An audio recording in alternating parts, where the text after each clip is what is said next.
জান্নাতের বাগান, জোরে বলুন সুবহানাল্লাহ। আজকের দিনে বর্তমান সময়ে আমরা ওয়াজ ও নসিহত শুনতে শুনতে ওয়াজিনদের সঙ্গে অনেক বেশি মিশে গিয়ে আলেম ওলামার সঙ্গে অনেক বেশি ওঠা বসা করতে করতে একটা সময় এসে গিয়েছে হয়তো আলেমদের কথাগুলোকে আমরা বেশি প্রাধান্য দিই না। তো অহরহ শুনছি, কোনো বিষয় নাই। কিন্তু এই যে ছোট্ট একটি ভাষা রসুল বলছে, যেটাকে যেখানে কোরআন ও হাদিসের আলোচনা করা হয় এটাকে বলা হয় রিয়াজুল জান্নাত, অর্থাৎ জান্নাতের বাগান। রসুল যখন জবান থেকে বললেন এটা জান্নাতের বাগান হবে, রসুল কোনো কোরাই থাকার দরকার, রসুলের আওলাদ কার দরকার, রসুল শর্ত ওখানে কোনো আলেম থাকার দরকার, রসুল শর্ত যেখানে কোরআন হাদিসের আলোচনা হবে এইটা হলো রিয়াজুল জান্নাত, অর্থাৎ জান্নাতের বাগান। সুবহানাল্লাহ। এই যে জান্নাতের বাগান বসতে পেরে যদি আমাদের একে কবুল করে নিলে, যাদেরকে আল্লাহ একবার জান্নাতে প্রবেশ করিয়ে দেয়, আল্লাহ চাইলে তাদেরকে জাহান্নামে আর নাও দিতে পারে। এই ওসিলা আল্লাহ আমাদের গুনাহ মাফ করে আমাদের জায়গাটাকে আল্লাহ রহমতের জান্নাত করে দিতে পারে। জোরে বলা যাবে না সুবহানাল্লাহ। আর এখানে বসার জন্য আজকে আপনারা যারা এসেছেন, বর্তমান সময়ে ওয়াজ নসিহত শোনার কোনো কমি নাই।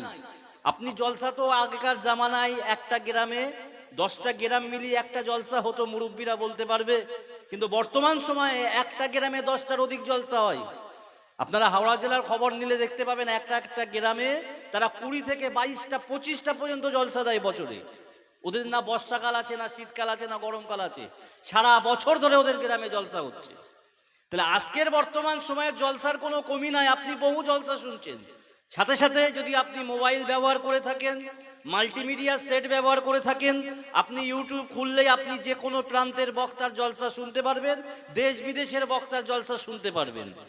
আমার বক্তব্য হলো, এত জলসা আমরা শুনছি, এত শোনার কারণে কি আজকে মাহফিলের গুরুত্ব কমে গিয়েছে? কথা বলেন না, কমে না।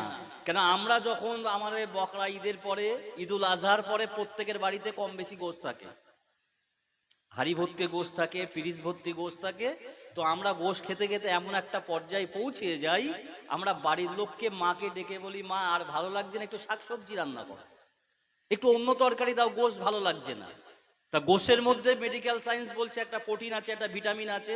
তো আমি একটু বেশি খেয়ে ফেলেছি বলে আমার গালে ভালো লাগছে না, তাই বলে কি গোশের ভিটামিন প্রোটিন যেটা ছিল কমে গিয়েছে? না, আমি একটু বেশি খেয়ে ফেলেছি বলে আমি একটু অন্য কিছু চাইছি।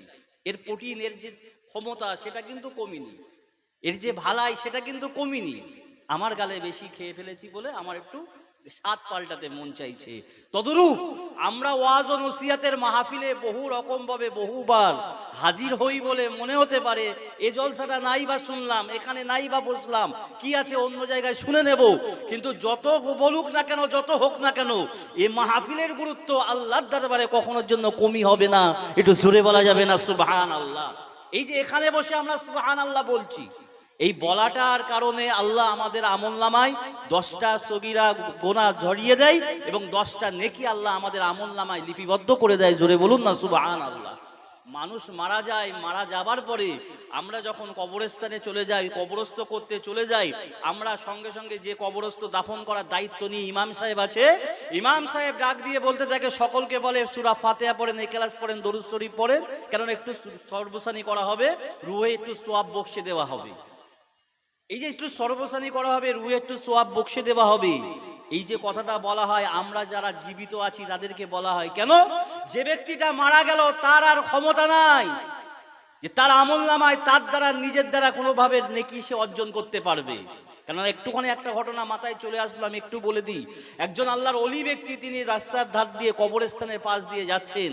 আমারই আগের বক্তা উনি হাফেজদেরকে নিয়ে ওয়াজ নসিহত করছিলেন যে আল্লাহ তাদেরকে, যদি কোনো কেউ 10 পারা, 15 পারা, 20 পারার অবস্থাতেও এমন করে অ্যাক্সিডেন্ট ঘটেছে, অনেকে ইন্তেকাল করেছে, কিন্তু আল্লাহ বলছে আমি তাদেরকে হাসরের ময়দানে হাফেজ বানিয়েই তাদেরকে তুলবো। জোরে বলুন না সুবহানাল্লাহ। এমন একটি হাফেজের ঘটনা, এমন করে আল্লাহর ওলি বান্দা তিনি রাস্তার ধার দিয়ে যাচ্ছেন, যেতে যেতে তানার কানে আওয়াজ পৌঁছে গেল, কবরস্থানের মধ্য থেকে কেউ যেন কোরআন তেলাওয়াত করছে, মধুর সুরে কোরআন তেলাওয়াত হচ্ছে।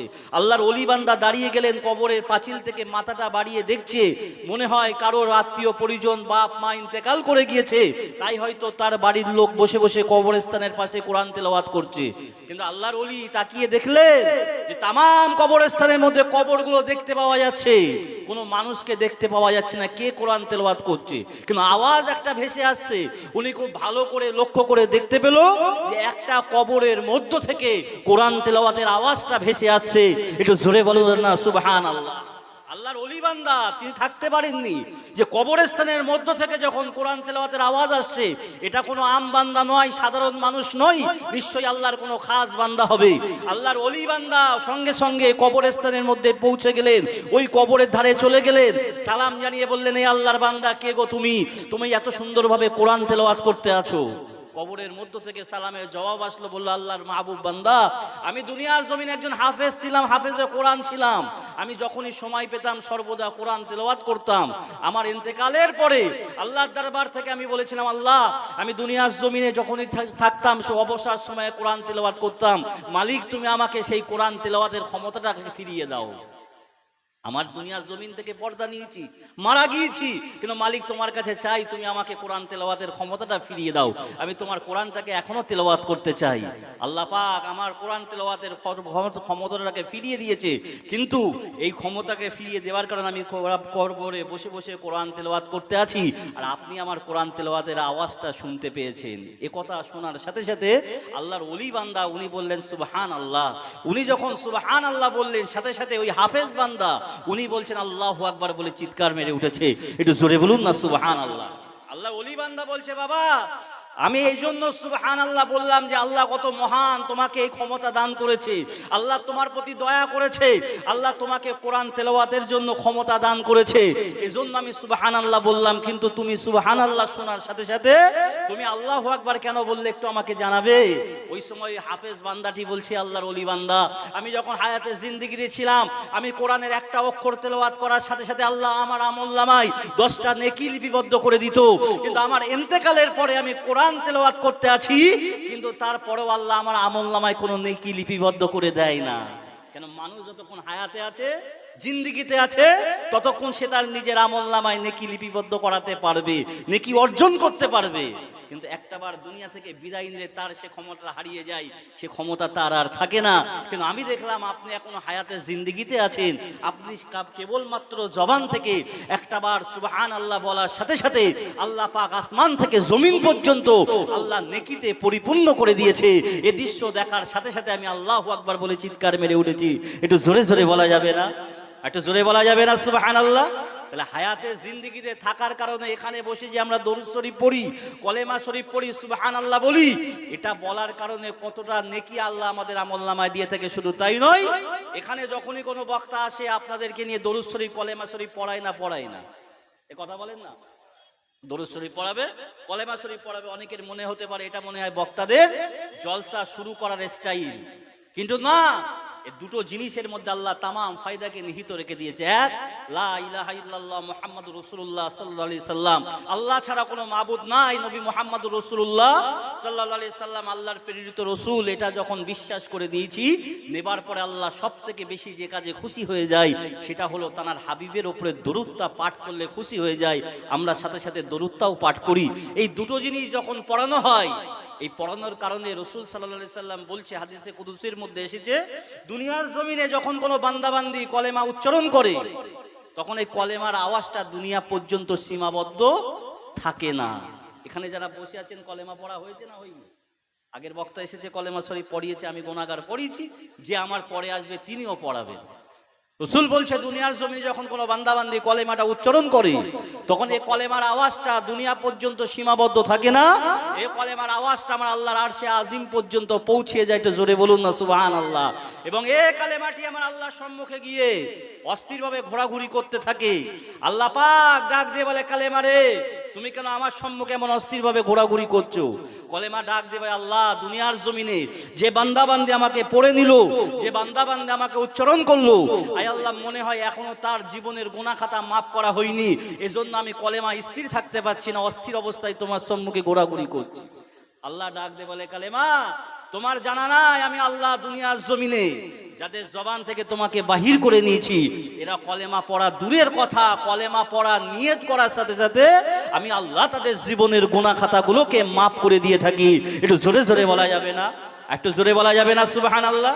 ভাই আজকের মাহফিলে শুধুমাত্র আমরা হুজুরের আওলাদ পীরের আওলাদ এসেছি এটা নয়, আজকের যে মাহফিলটা আপনারা করেছেন আমি এজন্য বলতে বাধ্য হচ্ছি যে এত রাত পর্যন্ত হওয়ার পরেও মানুষ কিছু কম আছে, ব্যস্ত আছে, খানা পিনায় ব্যস্ত আছে, লোক মেহমানে ব্যস্ত আছে, তারপরেও বলছি আজকের এই জলসাটা অনেক অনেক গ্রামে দেখা যায় ফাংশন দেয়, বড় বড় অ্যাক্টরদের নিয়ে আসে, নায়ক নায়িকাদের নিয়ে আসে, কিন্তু আমি আপনাদেরকে বলবো, আমি নিঃসন্দেহে এটা আশাবাদী, ভাঙড়বাসী ভাঙড়ের মানুষ তারা দাদা হুজুরের পাগল মানুষ, ঠিক বলছি না ভুল বলছি, তারা সিলসিলার মানুষ, আমার বলতে দ্বিধা নাই। কেন অনেক অনেক সময় অনেক অনেক জায়গায় জলসা নিয়ে ফেলি, সেখানে যাবার পরে দেখা যায় কিছু কিছু ডিস্টার্ব আমাদের আসে। কেমন হঠাৎ করে জলসায় গিয়ে হয়তো কিয়াম করতে দাঁড়িয়ে গেলাম, সেখানকার সভাপতি বলছে হুজুর কিয়াম এখানে চলে না। বহু জায়গায় হয়েছে, নদিয়াতে এমন এমন জায়গায় গিয়েছি এখানে কিয়াম চলে না, তখন বলতে ঝামেলা তো নয়, কেন কেয়াম মুস্তাহাসান জায়েজ, আল্লামা হুজুর পীর কেবলা বলছেন যিনি কিয়াম করতে চায় দাঁড়িয়ে তাকে হাত ধরে টেনে বসিও না, আর যে বসে আছে তাকে হাত ধরে টেনে তোলার দরকার নাই। কিন্তু আমরা কেন দাঁড়াই, এটার জন্য আলোচনা করতে গেলে বিস্তারিত ব্যাপার, আমি সেদিকেই যাচ্ছি না, আমি অন্যদিকে বলছি যে আজকে এখানে আমরা এসেছি, এখানে সিলসিলা ফুরফুরার মানুষ সন্দেহ নাই। কেননা আজকের এই মাহফিলটাতে আমরা শুধুমাত্র হুজুরের আওলাদদেরকে বলেছি, এটা বড় কথা নয়, আমরা সাধারণ মানুষ, পীরের আওলাদ মানেই বিরাট ব্যাপার, এটা কিছু নয়। কেননা আল্লাহ পাক ইসলাম ধর্মটাকে এমন একটা বানিয়েছে, রসুল জানিয়েছে এ ধর্মের মধ্যে এমনটি নয় যে ব্রাহ্মণ ছাড়া গীতা পাঠ করতে পারবে না, পুজো দিতে পারবে না, পোপের বংশ ছাড়া তারা খ্রিস্টান হয়ে তারা ওখানে প্রার্থনা করাতে পারবে না। ইসলামের মধ্যে এমন কিছু নেই যে তুমি পীরের আওলাদ ছাড়া ইমামতি হবে না। যদি যার যোগ্যতা থাকে, সে যেখানকার যে বংশের হোক না কেন, সে যেখানকার হোক না কেন, সে ইমামতির জায়গায় ইমামতি করতে পারবে, তার পিছনে রাজা বাদশাহ নামাজ পড়তে বাধ্য হবে। এটাই হলো ইসলামের বিধান, জোরে বলা যাবে না সুবহানাল্লাহ। এতে না দেখা হবে কে মোটা, কে রোগা, কে লম্বা, কে বেটে, কে কালো, কে ফর্সা, কার কোন বংশ মর্যাদা দেখা নাই। ইসলাম ধর্মের মধ্যে দেখা হবে কে আল্লাহকে কত বেশি প্রাধান্য দিতে পারে, কে আল্লাহর ইবাদত করতে পারে, আল্লাহর গোলামি করতে পারে, আল্লাহর নৈকট্য হাসিল করতে পারে। যে সব থেকে বেশি আল্লাহর নৈকট্য হাসিল করতে পারবে, আল্লাহর দরবারে তার প্রাধান্যটাই বেশি দেওয়া হবে। একটু জোরে বলা যাবে না সুবহানাল্লাহ। এখানে পীরের আওলাদ বলে কোনো কথা নাই, দাদা হুজুরের আওলাদকে, দাদা হুজুরকে আমরা মোহাব্বত করি, তার জন্য সেটা আমরা সম্মান জানাই। আল্লামা হুজুরকে মোহাব্বত করেন, তারা আওলাদকে ভালোবাসেন, আলহামদুলিল্লাহ। কিন্তু যদি আমার মধ্যে ইবাদত বান্দেগি আল্লাহর গোলামি না থাকে, আমার এক পয়সা মূল্য আছে? এ কথা বলেন, আল্লাহর দরবারে কোনো মূল্য নাই। বাহ্যিকভাবে যদি কেউ সম্মান দেয়, আর আমি যদি সেটা নেবার জন্য আমি বাহ্যিকভাবে হুজুর সেজে ঘুরে বেড়াই, এটা অত্যন্ত অন্যায় হবে। আমাকে হাসরের ময়দানে আল্লাহর সম্মুখে দাঁড়িয়ে যেতে হবে। আমি আসল কথায় ফিরে আসি, যে কথাটা আমি বলতে চাইছিলাম। আজকের এই মাহফিল দেখতে মনে হচ্ছে লোক কিছু অল্প আছে, একটু দুর্বল দুর্বল। ভাই আমার, দোস্তেরা আমার, এই গ্রামের কত আল্লাহওয়ালা মানুষ হাজির হবে জানি না, কত বড় বক্তা হাজির হবে আমি জানি না, কিন্তু এমন মাহফিলগুলোতে দাদা হুজুর বলছে, এই রহমতের মাহফিলগুলোতে, এই মিলাদুন নবীর জলসাগুলোতে রাসূলুল্লাহ সাহাবায়ে কেরাম, সাহাবীগণ, আল্লাহর আউলিয়ায়ে কেরামগণ এবং স্বয়ং রাসূলুল্লাহ রূহানি হালাতে হাজির হয়ে যায়। একটু জোরে জোরে বলা যাবে না সুবহানাল্লাহ? একটু জোরে বলা যাবে না সুবহানাল্লাহ? হয়তো আমাদের সে চোখ নাই বলে দেখতে পারি না, আমাদের সে চোখ নাই বলে দেখতে পারি না। এ কথাগুলো বললে অনেক আজকে সম্প্রদায়, আজকে এ কথা বললে অনেক মতবাদের লোক আছে, তারা ভুল ধরার চেষ্টা করে। কেন কিছু বছর আসে সানাউল্লাহ ভাইজান বলেছিলেন যে ফুরফুরার জমিনে দাদা হুজুর হাজির, দাদা হুজুরের জলসার মাহফিলে স্বয়ং রাসূলুল্লাহ হাজির হয়েছিলেন। এ নিয়ে অনেক কথা হয়েছিল, হয়েছিল না হয়নি? ভাই দাদা হুজুর পীর কেবলা কখনো বাংলার মুসলমানকে মিথ্যা কথা বলেছে বলে মনে হয়? এই কথা বলেন। তিনি মস্ত বড় আল্লাহর ওলি ছিলেন, তিনি মুজাদ্দেদ ছিলেন। একটুখানি সংজ্ঞা বলি, পীর হতে গেলে আজকে তো চারিদিকে ঘড়ি পীর, কাটি পীর, খাট পীর, বিভিন্ন পীর বার হয়েছে, কিন্তু এতটুকু জানতে হবে পীর হতে গেলে, আমি ছোট্ট একটা সংজ্ঞার কথা বলছি। বলা হয়েছে, কিতাবের মধ্যে এসেছে, 20 বছর যার আমলনামায় গোনা লেখা হয় না এমন একজন ব্যক্তি, সেই ব্যক্তিটা আল্লাহর ওলিতে পরিণত হতে পারে। জোরে বলুন না সুবহানাল্লাহ। ক বছর বললাম? 20 বছর যারা আমলনামায় কোনো গোনা লেখা হয় না। 20 বছর দূরের কথা, আমাদের তো ভয় হয় 20 মিনিট গোনা থেকে দূরে থাকতে পারি কিনা। কেন এই যে মোবাইল উঠেছে, এর দ্বারাই আমরা খারাপের দিকে আজকে বেশি পরিচালিত হচ্ছি। ঠিক বলছি না ভুল বলছি? 20 বছর দূরের কথা, 20টা মিনিট আমাদের দ্বারাই কষ্টকর হয়ে যাচ্ছে গোনা থেকে দূরে থাকার জন্য। কিন্তু তাদের মতন মানুষ মিথ্যা কথা বলা কবিরা গোনা, আর তানারা মিথ্যা বলবে, এটা কখনো হতে পারে না। আমি একে একে একটুখানি বুঝিয়ে বলে বিদায় নেব। এই জায়গাটায় মাহফিলগুলোতে আমার আল্লাহ রসুল্লাহ সাল্লাল্লাহু আলাইহি সাল্লাম রুহানি হালাতেও হাজির হয়েছেন, জোরে বলুন না সুবহানাল্লাহ। একটা বাহাজের কথা বলছি, আল্লামা হুজুর পীর কেবলা তিনি জীবনে 62টা বাহাজ করেছিলেন দাদা হুজুরের হুকুম নিয়ে। এমন একটা বাহাজ ছিল, বাহাজটা ছিল আহলে হাদিসের বিরুদ্ধে, লা মাযহাবিদের বিরুদ্ধে, যারা কোনো মাযহাব মানে না, যারা কোনো মাযহাব মানে না, যারা বর্তমানে বেশি জ্বালাতন করছে। এই আহলে হাদিসের যিনি ছিলেন, লিডার ছিলেন, তার নাম হলো আকরাম কা। আর এই ঘটনাটি যিনি বর্ণনা করেছেন তার নাম হলো রমজান সর্দার। তিনি বলছেন, আমি এমনি করে একটা মাহফিল, একটা দিন নির্ধারিত হয়েছে আহলে হাদিসদের সাথে বাহাজ হবে সিলসিলা ফুরফুরা শরীফের। আমি দেখলাম একটা মাঠের দুই প্রান্তে দুটো স্টেজ বানানো হয়েছে, একটা হলো সিলসিলা ফুরফুরা শরীফের স্টেজ, আর একটা হলো আলা মাযহাবিদের স্টেজ। আমি রমজান লক্ষ্য করে দেখতে পেলাম দাদা হুজুর পীর কেবলা যে স্টেজে আসবেন আর আল্লামা হুজুর যে স্টেজে আসবেন, এই স্টেজের উপরে কেবলমাত্র চট বিছানো আছে, পেপার বিছানো আছে। আমি চিন্তা করলাম দাদা হুজুর আসবেন, আল্লামা হুজুর আসবেন, আর ওনারা এই চটের উপরে বসে যাবে, এটা বড় বিয়াদবি হয়ে যাবে। রমজান বলছে এটা বড় বিয়াদবি হয়ে যাবে। এই জন্য আমি ডেকোরেটর থেকে কাঁধে করে বয়ে নিয়ে দুটো লোহার চেয়ার এনে আমি স্টেজের উপরে দিয়েছিলাম। কারণ বর্তমান দেখেন না, ছেলেরা বড় খুশি হয়ে আনন্দের সঙ্গে একটু সাজসজ্জা করে জলসায়, ভালো জিনিস, খারাপ নয়। আনন্দ কোথায় করবে? ভালো কাজে একটু আনন্দ করে, একটু সুন্দরভাবে সাজায়, বড় বড় সুন্দর সুন্দর সিংহাসন আনে, বসতে দেয়। কিন্তু আমার ব্যক্তিগত হতে বসতে লজ্জা লাগে। যত জায়গায় দিয়েছে আমি নিচে বসারই চেষ্টা করেছি, কিন্তু এই সামনের এগুলো এত উঁচু করে দেয় যে নিচে তখন বসলে লোক মুখ দেখতে পারবে না বলে বাধ্যতামূলক উপরে বসেই জলসা করতে হয়েছে। যাই হোক, সেটা আমার ব্যক্তিগত ব্যাপার, অন্যদের ভালো লাগে আলহামদুলিল্লাহ। এই জায়গায় রমজান সর্দার বলছে, আমি ডেকোরেটর থেকে দুটো লোহার চেয়ার এনেছিলাম, দুটো লোহার চেয়ার এনে আমি বসিয়ে দিয়েছিলাম, দাদা হুজুর বসবে আর আল্লামা হুজুর বসবে। বলছে আমি লক্ষ্য করে দেখলাম লা মাযহাবিদের ভক্ত মুরিদ মোতাকে এক গাদা হাজির হয়ে গিয়েছে, কাতারে কাতারে তারা দাঁড়িয়ে গিয়েছে। তাদের নেতা আকরাম খাঁ এক গরুর গাড়ি কিতাব নিয়ে স্টেজের উপরে হাজির হয়েছে, স্টেজে সাজিয়ে রেখেছে। আমি দেখলাম সিলসিলা ফুরফুরা শরীফের ভক্ত মুরিদ মোতাকে তারাও হাজির হয়েছে। কিছুক্ষণ পর দেখি দাদা হুজুর পীর কেবলা টুকটুক করে স্টেজের উপরে আসলেন, আর পিছু পিছু আল্লামা হুজুর কয়েকটা কিতাব বুকের মধ্যে জড়িয়ে ধরে নিয়ে আসলেন। ওনারা আসার পরে রমজান বলছে, আমি দেখলাম দাদা হুজুরও চেয়ারে বসলেন না, আল্লামা হুজুর পীর কেবলাও চেয়ারে বসলেন না, দুজনে চেয়ারে স্টেজের একটা কোনায় গিয়ে দাঁড়িয়ে গিয়েছে, দুজনেই স্টেজের একটা কোনায় গিয়ে দাঁড়িয়ে গিয়েছে। দাদা হুজুর পীর কেবলা হুকুম দিলেন, বাবা রুহুল আমিন, এ বাবা রুহুল আমিন, এবার তুমি আকরাম খাঁর বিরুদ্ধে প্রতিবাদ শুরু করে দাও।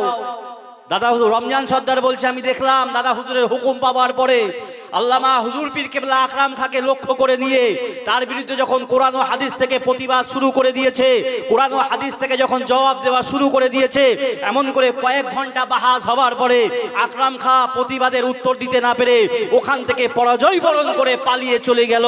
একটু জোরে জোরে বলা যাবে না সুবহানাল্লাহ? সিলসিলা ফুরফুরার ভক্ত মুরিদ মোতাকে সকলে নারাই তাকবীর আল্লাহু আকবার ধ্বনি উঠিয়ে দিয়েছে, কিন্তু রমজান বলছে আমার চোখটা ওই জায়গায় নাই, আমার মাথাটা ওই জায়গায় নাই, আমি কেবলমাত্র ওই স্টেজের দিকে তাকিয়ে দিয়ে আছি। আমি রমজান বড় কষ্ট করে দুটো চেয়ার এনে দিয়েছিলাম, দাদা হুজুরও বসে নাই, আল্লামা হুজুরও বসে নাই, কেউ চেয়ারের উপরে বসে নেই, বড় কষ্ট লেগেছে। রমজান সর্দার স্টেজের এই সামনেটাই দাঁড়িয়েছিল। কেন এখানে দেখলেন, আমি আসলাম দেখলাম এখানে একটা গদি পাঠানো আছে, এটা নিশ্চয়ই ডেকোরেটরের নাম, মনে হয় কারোর বাড়ির থেকে এনে দিয়েছে বা মাদ্রাসা থেকে এনে দিয়েছে। কেন? এটা তাজিমের জন্য, সম্মানের জন্য, ভালোবাসার জন্য, যে বাইরে থেকে বক্তা আসবে তারা এসে চটের উপরে বসবে, বেডশিটের উপরে বসবে, ভালো লাগবে না? একটা গদি দিলে ভালো লাগবে, মনটা ভালো লাগবে, তার জন্য এখানে একটা গদি দিয়েছে। যদি আমি এখানে বলি এখানে বসবো না, আমি এই কোনায় দাঁড়িয়ে দাঁড়িয়ে ওয়াজ করবো, যে এটা সাজিয়েছে তার একটু কষ্ট লাগবে। ঠিক বলছি না ভুল বলছি? অনেকে চিন্তা করে হুজুর আসবে আমার বাড়িতে খাবে, যদি আমি সেখানে খানা পিনা না করি তার মনে একটু কষ্ট লাগবে। এই হুজুর খেলেন না, চলে গেলেন। তো রমজান সর্দার বলছে, আমি এত কষ্ট করে লোহার চেয়ারগুলো এনে দিয়েছিলাম, কিন্তু দাদা হুজুরও চেয়ারে বসলেন না, আল্লামা হুজুরও চেয়ারে বসলেন না। দাদা হুজুর আল্লামা হুজুর সামনে দাঁড়িয়ে আছে। রমজান সহ্য করতে না পেরে, আবেগ ধরে রাখতে না পেরে, রমজান দাদা হুজুরের কদম দুখানে জড়িয়ে ধরে বলছে, হুজুর গো, হুজুর আমি রমজান, আমার কি কোনো বিয়াদবি হয়ে গেল? বলছে, রমজান কি হয়েছে? তুমি তো সর্বদা আমার সঙ্গেই থাকো, কি বিয়াদবি করেছো? না হুজুর, আমি আপনাদের মহাব্বতে দুটো চেয়ার এনেছিলাম যাতে আপনি বসবেন আর আপনার বড় মাওলানা বসবেন, কিন্তু আমি দেখলাম আপনিও চেয়ারে বসলেন না, বড় মাওলানাও চেয়ারে বসলেন না। দাদা হুজুর মুস্কি হেসে বললেন, এ রমজান রে, আমরা যে চেয়ারে বসবো চেয়ার দুটি ফাঁকা আছে, একটু জোরে বলবেন না? এটা জোরে বলবেন না সুবহানাল্লাহ। এ রমজান, চেয়ার দুটি কি ফাঁকা আছে? রমজান সর্দার বলছে, হুজুর আমি তো দেখতে পাচ্ছি ফাঁকা আছে। রমজান রমজানের দৃষ্টিতে দেখছে, হুজুর আমি তো দেখতে পাচ্ছি চেয়ার দুটি ফাঁকা আছে। দাদা হুজুর বলেন, রমজান রে, আমি আবু বাক্কার হুকুম দিচ্ছি, আমার হুকুমে একটাবার চেয়ারের দিকে তাকিয়ে দেখো তুমি কি দেখতে পাও। রমজান সর্দার বলছে, দাদা হুজুরের হুকুম পাবার পরে আমি যখন ওই চেয়ারের দিকে লক্ষ্য করে দেখলাম, আমি রমজান লক্ষ্য করে দেখতে পেলাম ওই চেয়ার দুটি আর ফাঁকা নাই, ওই চেয়ার দুটি আর খালি নাই, ওই চেয়ার দুটির ওপরে দুজন সোনার মতন মানুষ বসে আছে। একটু জোরে জোরে বলা যাবে না সুবহানাল্লাহ। রমজান বলছে, আমি একটা পলক, একটা চোখের ফ্ল্যাশ দেখার সাথে সাথে আমি অজ্ঞান অচৈতন্য অবস্থায় জমিনে পড়ে গিয়েছিলাম। হুজুর আমার দেহে ফুঁক দেবার পরে আমি যখন জ্ঞানটা ফিরেছিল, আমি বারে বারে ওই চেয়ারের দিকে তাকাই, কিন্তু আমি রমজান আর ওই দুইজন সোনার মতন মানুষকে দেখতে পাই না। আমি বারবার তাকাচ্ছি যাতে ওদেরকে দেখতে পাই। এত সুন্দর সোনার মতন মানুষ আমি ইতিপূর্বে দুনিয়ার জমিনে দেখিনি। আমি তার জন্য আবার চেয়ারের দিকে তাকাচ্ছি, কিন্তু আমি দেখলাম চেয়ার দুটি আবার খালি হয়ে গিয়েছে, আবার ফাঁকা হয়ে গিয়েছে। রমজান সর্দার হুজুরের কদম দুকরে জড়ি ধরে কাঁদছে, হুজুর এত সুন্দর সোনার মতন মানুষ ইতিপূর্বে আমি দুনিয়ার জমিনে দেখিনি। হুজুর আমি কাদেরকে দেখলাম একটাবার বলেন না হুজুর। দাদা হুজুর বলছে, রমজান পাটা ছেড়ে দাও বাবা, আমি তোমাকে বলবো না, এটা আমার বড় মাওলানা তোমাকে জানিয়ে দেবে। একটু জোরে বলা যাবে না সুবহানাল্লাহ। আমি তোমাকে বলবো না, আমার বড় মাওলানা তোমাকে জানিয়ে দেবে। দাদা হুজুর চাইলে বলতে পারতেন না? আল্লামা হুজুরের প্রতি ন্যস্ত করলেন কেন? হুজুর বলেছিলেন, বুঝিয়েছিলেন, তিনি ছিলেন পরশ পাথর, তার সঙ্গে যারা লেগেছিল তারা স্বর্ণে পরিণত হয়েছিল। যারা দাদা হুজুরের সংস্পর্শে ছিল, আল্লাহ তাদেরকেও সেই কলবের চোখটাকে খুলিয়ে দিয়েছিল। তো জোরে বলা যাবে না সুবহানাল্লাহ। আল্লামা হুজুর পীর কেবলা দাদা হুজুরের কদম দোকানে ছেড়ে দিয়ে আল্লামা হুজুরের কদম দোকানে জড়ি ধরে কাঁদছে, বড় মাওলানা এ আল্লামা হুজুর আপনি জানিয়ে দিন, আমি ওই দুইজন সোনার মতন মানুষ কাদেরকে দেখলাম। আল্লামা হুজুর বলছে, বাবা রমজান রে, এ রমজান আমার কদমটাকে ছেড়ে দাও রমজান রে। এ রমজান তুমি বড় ভাগ্যবান, আজকে যে দুইজন তুমি মানুষকে দেখতে পেয়েছিলে, একজন ছিল বেটে করে আর একজন ছিল লম্বা করে। ওই বেটে মতন মানুষটা অন্য কেউ নয় রে বাবা, উনি হলেন পিরানে পীর দস্তগীর শেখ হযরতে বড় পীর আব্দুল কাদের জিলানী হুজুর। রুহানি হালাতে আমাদের স্টেজে হাজির হয়েছিল। একটু জোরে জোরে বলা যাবে না সুবহানাল্লাহ। এ রমজান, ওই যে লম্বা মতন মানুষটাকে দেখতে পেয়েছিলে বাবা, উনি অন্য কেউ নয় রে বাবা, যাকে দেখার জন্য পৃথিবীর জমিনের কোটি কোটি মুসলমান আল্লাহর কাছে দোয়া চায়, কোটি কোটি মুসলমান আল্লাহর কাছে প্রার্থনা করে, উনি অন্য কেউ নয় রে বাবা, উনি হলেন দোজাহানের বাদশা, বাদশাদাগীর বাদশা স্বয়ং রাসূলুল্লাহ রুহানি হালাতে আমাদের স্টেজে হাজির হয়েছিল। একটু জোরে জোরে বলা যাবে না, একটু জোরে বলা যাবে না সুবহানাল্লাহ। আল্লামা হুজুর বলেন, বাবা রমজান রে, এই স্টেজটা অন্য কারোর স্টেজ নয় রে বাবা, এটা হলো সিলসিলা ফুরফুরা শরীফের স্টেজ, আল্লাহর কবুলিয়াত সিলসিলা। সেজন্য আজকের এই বাহাজে রুহানি হালাতে স্বয়ং রাসূলুল্লাহ এবং বড় পীর সাহেব হুজুর কেবলা দুইজনে হাজির হয়েছিল। একটু জোরে জোরে বলা যাবে না সুবহানাল্লাহ, একটু জোরে বলা যাবে না সুবহানাল্লাহ। ভাই এই জলসার গুরুত্ব মর্যাদা আছে না নাই? আমাদের তো চোখ নাই বলে আমরা বুঝতে পারি না, আমরা দেখতে পারি না। আজকের আমার এই কথা শুনে, আমার এই বক্তব্য শোনার পরে যারা আজকে ভিন্ন মতের হচ্ছে, আজকে তারা হয়তো আওয়াজ তুলতে পারে, বলতে পারে এরা দাদা হুজুরের জীবনী ছাড়া বলতে পারে না, এরা আল্লামা হুজুরের জীবনী ছাড়া বলতে পারে না। কিন্তু একটা কথা বারবার বলতে হবে, দাদা হুজুর ছিল বলে বাংলার মুসলমান আজকে মাথায় টুপি পেয়েছে, দাদা হুজুর ছিল বলে বাংলার মুসলমান নামের আগে মোহাম্মদ বলতে শিখেছে, দাদা হুজুর ছিল বলে বাংলার মুসলমান ওই জান্নাতের রাস্তাটা খুঁজে পেয়েছে। এজন্য আল্লাহ যাদেরকে নিয়ামত করে পাঠিয়েছিল, তাদের ঘটনাটা বলার সাথে সাথে এ বাংলার মুসলমানের হৃদয়ে আল্লাহর তরফ থেকে একটা দাগ ফেলে দেয়। একটু জোরে বলা যাবে না সুবহানাল্লাহ, একটু জোরে বলা যাবে না সুবহানাল্লাহ। কেননা এদের জীবনটা এমন করে বানিয়েছিল, তাদের জীবনী বলার কারণে প্রতিটা জলসায় যারা শ্রোতা থাকে তাদের অন্তরে একটা তাসির আল্লাহ পায়দা করে দেয়। একটু জোরে বলা যাবে না সুবহানাল্লাহ। ঠিক বলছি না ভুল বলছি? এই তারা কি আর এমনি করে আমার আপনার দাদা দাদির মতন ছিল নাকি গো? এই কথা বলেন না। তাদের জীবনটা কিভাবে বানিয়েছিল ভাই আমার, দোস্তেরা আমার, আমি কিছুক্ষণ আগে আপনাদের কাছে বলেছিলাম যে একজন অলিতে তখন পরিণত হয় যার আমল নামায় 20 বছর গুনাহ লেখা হয় না, এই মানুষটা আল্লাহর অলিতে পরিণত হতে পারে। কিন্তু আবার কিতাবের মধ্যে এসেছে আল্লাহর অলিদেরকে আল্লাহ এত বড় ক্ষমতা দিয়েছিল। কেন আমরা অলি পাগল হয়েছি? কেন দাদা হুজুরের রওজায় দৌড়িয়ে চলে যাই? কেন একটু জিয়ারতের জন্য পাগল হয়ে যাই? কেন এই জিন্দা অলিদেরকে আল্লাহ এমন ক্ষমতা দিয়েছিল, তারা চাইলে মুহূর্তের মধ্যে একজন আম মুসলমানকেও আল্লাহর অলিতে পরিণত করতে পারতো। একটু জোরে জোরে বলা যাবে না সুবহানাল্লাহ? একটু জোরে বলা যাবে না সুবহানাল্লাহ? এই বিশ্বাস আছে না নাই? আজকে আপডেট জামানায় ছেলেরা ইয়ং হচ্ছে, ছেলেরা আপডেট হচ্ছে, অন্য অন্য ওয়াজ শুনছে, ভিন্ন মতের আলেমদের ওয়াজ শুনছে। আজকে তারা মনে করছে আমাদের সিলসিলা মনে হয় একটু কমজোরি, আমাদের বক্তারা মনে হয় একটু কম জানে, আমাদের আলেমরা মনে হয় কম জানে। আমি মেনে নিলাম আমার মধ্যে জ্ঞান কম থাকতে পারে, কিন্তু আমার আকাবির যারা ছিল, তারা যে কিতাব লিখে গিয়েছে, তারা যে বাহাস করে গিয়েছে, তারা যে পুস্তকগুলো রেখে দিয়ে গিয়েছে, তামাম বাংলা জমিনে যতগুলো মত আছে তাদের এমন ক্ষমতা হয়নি, আর কিয়ামত পর্যন্ত হবে না। তারা বলবে সিলসিলা ফুরফুরার রেখে যাবা কিতাবের মধ্যে ভুল আছে, এটা তারা কখনো দেখাতে পারবে না। একটু জোরে জোরে বলা যাবে না সুবহানাল্লাহ? একটু জোরে বলা যাবে না সুবহানাল্লাহ? ভাই আমার, দোস্তেরা আমার, আমি আপনাদের কাছে একটুখানি বলি যে আজকে অন্য কোনো মত পথ দেখে, তাদের আলেম ওলামার দেখে আমাদের বহু ঘরের ছেলেরা আছে আজকে তারাবির নামাজ 20 রেকাতের জায়গায় 8 রেকাত পড়ার চিন্তা ভাবনা করে। অনেকে বলছে আজানের পরে হাত তুলে দোয়া চাওয়া যাবে না। আবার কিছুদিন কথা উঠেছে কিছুদিন আগে থেকে নামাজের পরে সম্মিলিত মোনাজাত করা চলবে না। এই সব বিভিন্ন নতুন নতুন কথা আমাদের ছেলেদের মাথায় ঢুকছে। তারা চিন্তা করছে হ্যাঁ এতে যুক্তি আছে, ওতে যুক্তি আছে। কিন্তু আমি বলেছি বাবা, তোমার বয়স অল্প, তোমার শিক্ষা ইসলামিক শিক্ষা কম, তুমি অত দূর জানতে চেও না, তুমি এটা জানতে চাও আমার সিলসিলার যারা আকাবির ছিল তাদের শিক্ষা দীক্ষা কম ছিল না বেশি ছিল? এ কথা বলেন না।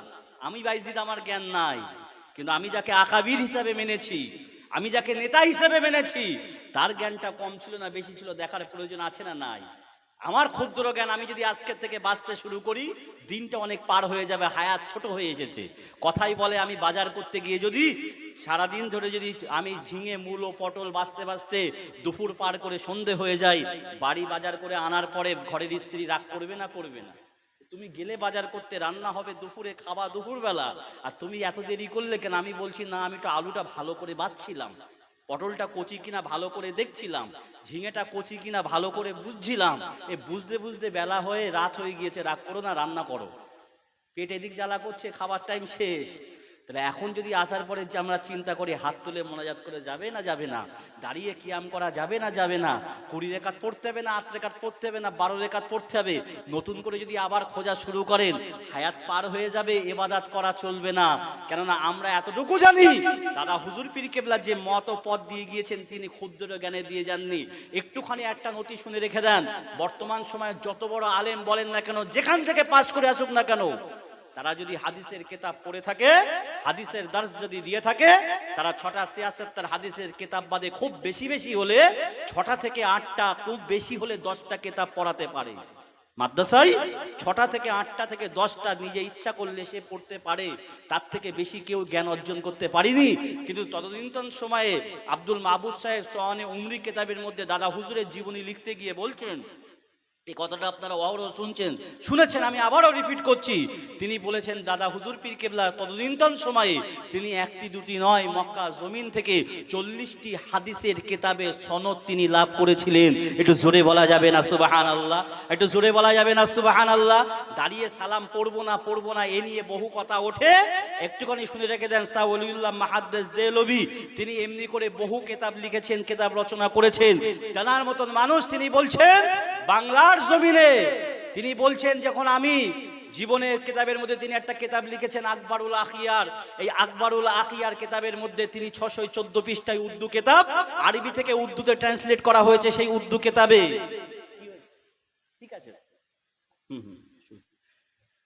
উর্দু কিতাবে তিনি লিখছেন, আমি শাহ ওলিউল্লাহ মুহাদ্দিস দেহলভী, আমার মনে হয় আল্লাহ পাক আমার জীবনের কোনো আমলকে কবুল করবেন না, কিন্তু একটা আমলের বদৌলতে আল্লাহ আমাকে রহমতের জান্নাতে দাখিল করতে বাধ্য হবেন। একটু জোরে বলা যাবে না সুবহানাল্লাহ?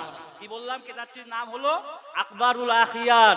কেতাবে 614 পৃষ্ঠায় টানার মতন মানুষ তিনি বলছেন, আমার জীবনে কোনো ইবাদত যদি আল্লাহর দরবারে কবুল নাও হয়, কিন্তু আমার মনে হয়েছে একটা আমলের বদৌলতে আল্লাহ আমাকে রহমতের জান্নাতে দাখিল করবেন। সেই আমলটা কি?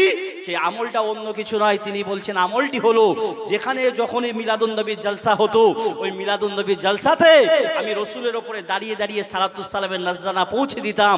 আমার মনে হয়েছে রসুলের উপরে দাঁড়িয়ে তাজিমের কারণে, এই সালাতুস সালামের নাজরানা পৌঁছে দেবার কারণে আল্লাহ পাক আমার জীবনের গুনাহ খাতাগুলোকে মাফ করে আমার জায়গাটাকে রহমতের জান্নাত করে দেবে। একটু জোরে জোরে বলা যাবে না সুবহানাল্লাহ? একটু জোরে বলা যাবে না সুবহানাল্লাহ? ভাই আমার, দোস্তেরা আমার, সেই জায়গায় দাঁড়িয়ে বলতে চাইছি, দাদা হুজুর পীর কেবলা তিনি যে মত ও পথ দিয়ে গিয়েছেন, তিনি মধ্যম পন্থাটা অবলম্বন করেছেন। তিনি দাঁড়িয়ে সালাম কিয়াম আমাদের শিক্ষা দিয়েছে না দেয়নি? এ কথা বলেন না? দাঁড়িয়ে দাঁড়িয়ে সালাম কিয়ামের শিক্ষাটাও তিনি আমাদেরকে দিয়ে গিয়েছেন। অনেকে মনে করেন তিনি শুধু কেবলমাত্র মুজাদ্দেদ ছিলেন, তিনি শুধুমাত্র মুজাদ্দেদ ছিলেন, কিন্তু আল্লামা হুজুর পীর কেবলা তিনি তার জীবনে লিখতে গিয়ে বলেছেন, না, আল্লাহ পাক তানাকে একটা সময়ের জন্য কুতুবের দরজাটাও দান করেছিলেন। একটু জোরে বলুন না সুবহানাল্লাহ? কুতুবের দরজাটাও দান করেছিলেন। একটু আমি জায়গায় গোড়ায় ফিরে আসি। আল্লাহর ওলিরা চাইলে মানুষকে আল্লাহর ওলিতে পরিণত করতে পারে না? পারে না? মুহূর্তের মধ্যে পারে না? পারে না? আমরা পীরপন্থী মানুষ, আমি সেই সিলসিলা থেকে বলছি, বড় পীর সাহেব আব্দুল কাদের জিলানী হুজুরের জীবনীর মধ্যে এসেছে, কারণ আব্দুল কাদের জিলানী হুজুরের যত বেশি কারামাত প্রকাশ পেয়েছে, কোন আল্লাহর ওলির জীবনীতে এত কারামাত প্রকাশ পায়নি। বড় পীর আব্দুল কাদের জিলানী হুজুর তিনি একদিন রাতের বেলা ঘরে বসে আল্লাহ আল্লাহ জিকিরে রত আছেন। একটা চোরের মনে সাধ জেগেছে, আজকে আমি বড় পীর সাহেবের ঘরে চুরি করব, আমি বড় পীর সাহেবের ঘরে চুরি করব। তিনি এই নিয়ত করে নিয়ে বড় পীর সাহেবের ঘরে চুরি করব নিয়ত করে নিয়ে বড় পীর সাহেব হুজুর এক ঘরে জিকির করছেন, উনি একটা ঘরে ঢুকেছেন। দরজা দিয়ে যখনই ঢুকেছে, ঢোকার সাথে সাথে ওনার চোখটা অন্ধ হয়ে গেছে, চোখে আর কিছু দেখতে পাচ্ছেন। চোর চোখে আর কিছু দেখতে পাচ্ছে না। এবার ও চিন্তা করছে আমাকে তো বাইরে বার হতে হবে, ভয় পেয়ে গিয়েছে। ও চিন্তা করছে বাইরে বার হবো, কি করব? সাধারণ বুদ্ধিতে আমরা করি, রাতের অন্ধকারে লাইট অফ হয়ে গেলে, দরজা খুঁজে না পেলে, বুঝতে না পারলে আমরা দেয়ালে হাতড়ে হাতড়ে চলি। ঠিক বলছি না ভুল বলছি? দেয়াল হাতড়ে হাতড়ে যাই। ও দেয়ালে একটা দেয়াল হাতড়ে গিয়েছে, দরজা খুঁজে পাইনি। দ্বিতীয় দেয়ালে গিয়েছে, দরজা খুঁজে পাইনি। তৃতীয় দেয়ালে হাত বুলিয়েছে, দরজা খুঁজে পাইনি। শেষ দেয়াল চিন্তা করছে এটাই তো দরজা খুঁজে পাবো। ও শেষ দেয়ালটাও হাত দিয়েছে, দেখছে দরজা নাই, পুরো ঘরটা একটা চৌবাচ্চার মতন হয়ে গিয়েছে। একটু জোরে বলুন না সুবহানাল্লাহ? চারটে দেয়াল সমান হয়ে গিয়েছে, দরজা খুঁজে পাইনি। ও ভয় পেয়ে গিয়েছে। ও ঘরের একটা কোনায় গিয়ে চুপ করে বসে আছে, ঠকঠক করে কাঁপছে, ঠকঠক করে কাঁপছে। বড় পীর সাহেব আব্দুল কাদের জিলানী হুজুর তিনি তার ঘরে বসে আল্লাহ আল্লাহ জিকিরে রত। ওই সময় খাজা খিজির আলাইহিস সালাম বড় পীর সাহেবের কাছে চলে এসেছেন। এই আব্দুল কাদের, অমুক শহরের একজন কুতুব ছিল, সে মারা গিয়েছে। একজন কুতুব ছিল, কুতুব মারা গিয়েছে, অর্থাৎ এক্ষুনি আমাকে একটা কুতুবের ব্যবস্থা করতে হবে, একটা কুতুবের ব্যবস্থা করে দাও। বড় পীর সাহেব বলছে, আমি এখন কুতুব কোথা থেকে পাবো? এখন কুতুব কোথা থেকে পাবো? আমি বললাম একটু আগে দাদা হুজুরকে আল্লাহ কুতুবের দরজা দান করেছিল, একটু খোলাসা করে দিই, একটু উল্টো দিক থেকে আসলাম। কুতুব থাকে কারা? কারণ আমাদের যে ইবাদত বান্দিগি, এই ইবাদত বান্দিগিতে আল্লাহ কত বেশি সন্তুষ্ট হয় জানি না, সেজন্য আল্লাহ প্রতিটা শহরে একজন করে কুতুব দিয়ে রাখে। যে কুতুবদের আল্লাহ এত ক্ষমতা দিয়েছে, তারা যে ইবাদত করে আল্লাহ তাদের ইবাদতে বড় খুশি হয়ে যায়। একটু জোরে বলুন না সুবহানাল্লাহ? এবং ওই শহরগুলোতে ওই কুতুবগুলোর উপর দায়িত্ব থাকে। আমি আপনাদের কাছে বলছি, আমাদের বাগজোলা বলে একটা জায়গা আছে, আমাদের বাড়ি থেকে কিছুটা দূর হবে, 15-20 কিলোমিটারের মধ্যে হবে বাগজোলা। আমি একটু গল্প করেই বলছি আপনাদের কাছে। আমাদের বাড়ির পাশে রুস্তম বলে একজন মানুষ আছে। তো রুস্তম বলে উনি যে আছে, আমি একটুখানি শুনলাম যে বাগজোলাতে একটা পাগল বেশের মানুষ ঘুরে বেড়ায়, বলে ও ঘুরে সারাদিন ঘুরে বেড়ায়। যে দোকানটার সামনে রাতের বেলা ও শুয়ে যায়, পরদিন সকালবেলা ওই বাজারে সব থেকে বেশি বেচা কেনা ওই দোকানটাতে হবে। জোরে বলুন না সুবহানাল্লাহ? একদম প্রচলিত হয়ে গিয়েছে। এজন্য মানুষ দোকান বন্ধ করার আগে অনেকে নিজ স্বার্থে খুঁজে বেড়ায় সে মানুষটা কোথায়। যদি উনি আমার দোকানের সামনে শোন, অনেকে খাবার কিনে দেন যে আপনি আসেন, খান, এখানে থাকেন, কিন্তু ও শুনবে না। ওর নিজের ইচ্ছা মতন যেখানে মনে হবে ও সেই দোকানের সামনে গিয়ে শুয়ে যাবে। তো এই রুস্তম বলে আমি যার কথা বলছি, আমাদের থেকে বয়সে বড়, চাচা বলেই ডাকি। তো এই রুস্তম যিনি যার কথা বলছি, সে আমাকে বলছে, ভাইজিৎ একটা কথা, এই কথাটা একটা গল্প প্রসঙ্গে উঠেছিল, বাগজোলার এই মানুষটার কথা। উনি তখন বলেন, আমার ওই মানুষটার সঙ্গে একবার সাক্ষাৎ হয়েছে, আমি গিয়েছিলাম। কেন? আমার মেয়ের ব্রেনে একটা প্রবলেম ছিল, বহু ডাক্তার দেখিয়েছি, সেই প্রবলেমটা সলভ করতে পারিনি, রিকভারি হতো না। তো তো আমাকে একজন বলেছিল বাগজলার ওই মানুষটার কাছে যাও, যদি তোমাকে কিছু দেয় কোনো তাবিজ আকারে, যদি উনি হাত থেকে কিছু দেয় তুমি সেটা নিয়ে আসবে। বলছে আমি গেলাম, ওই মানুষটার পিছনে পিছনে আমি ঘুরে বেড়াচ্ছি। আমি বলছি হুজুর আমাকে কিছু দেবেন, কেন মানুষ জানে এটা অন্য ধরনের মানুষ, আধ্যাত্মিকতার মানুষ, তো ওনাকে সবাই সম্মান করে। বলছে আমাকে কিছু একটা তাবিজ দেবেন, কিছু দেবেন, আমার মেয়েটার এই শরীর খারাপ। ওর কথা শুনে বলছে ও পাগলের মতন চারিদিকে ঘুরছে, আমি ওর পিছন পিছন ঘুরছি।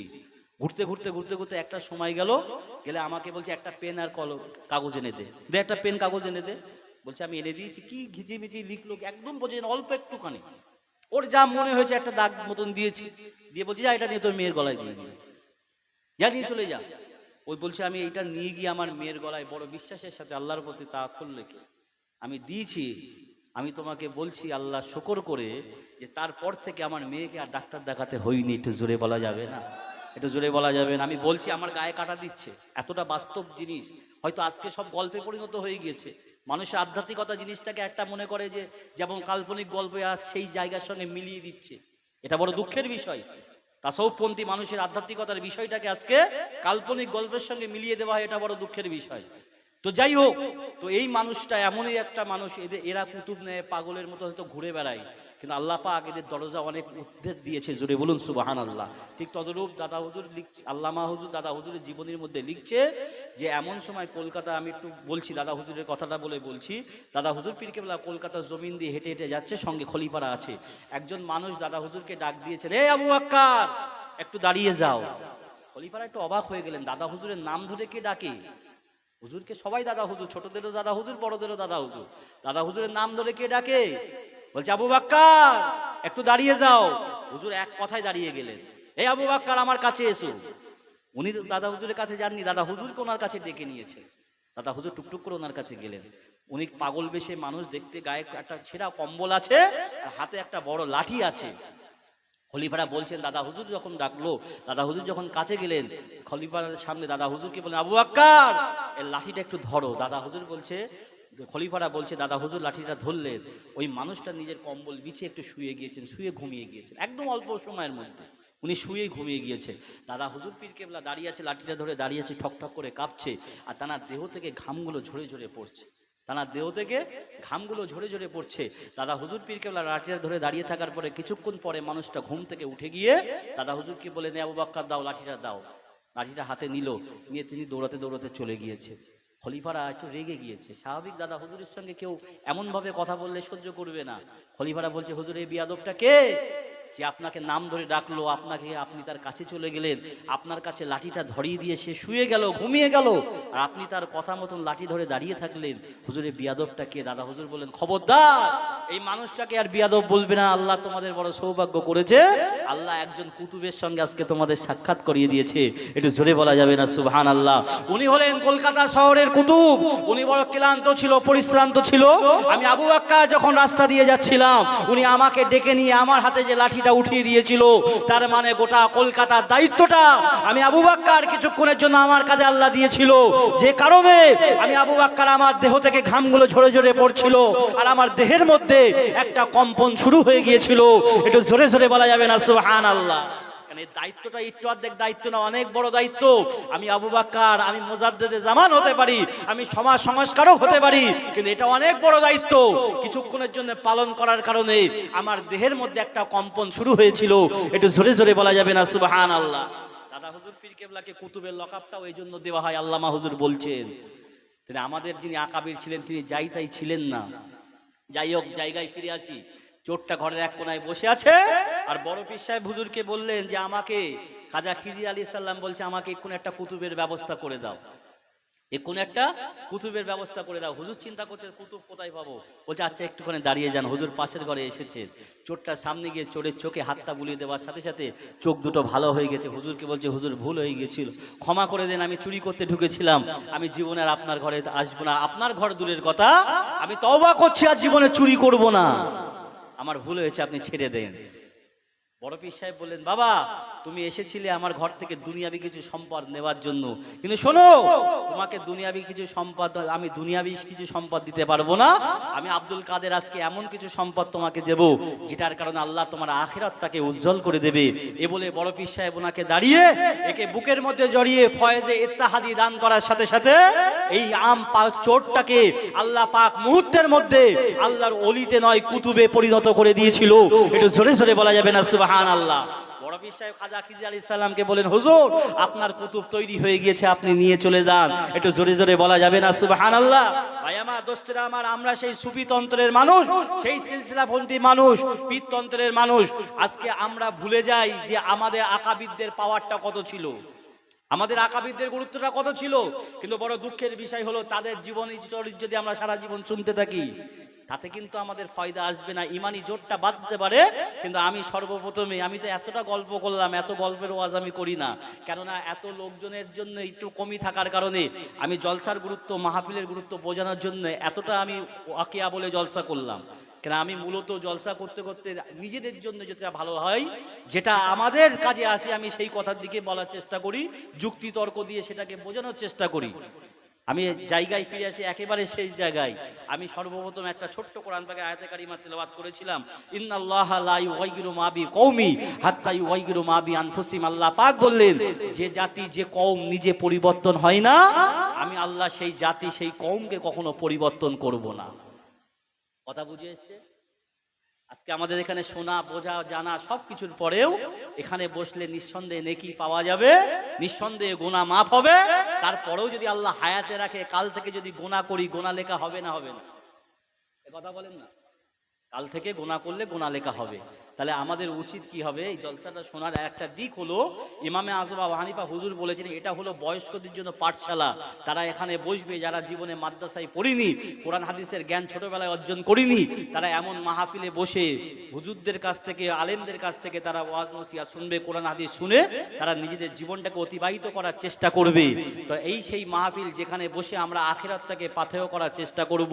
আমার একটুখানি অল্প সময় আর বাকি আছে, তার মধ্যে আমি একটুখানি বলতে চাই, ভাই আমার, দোস্তেরা আমার, এখানে যারা বসে আছি সর্বপ্রথম আমাদের এতটুকু প্রয়োজন হবে, যেটা হলো আমাদেরকে নামাজটা পড়ার প্রয়োজন হবে। আছে না নাই? কথা বলেন না?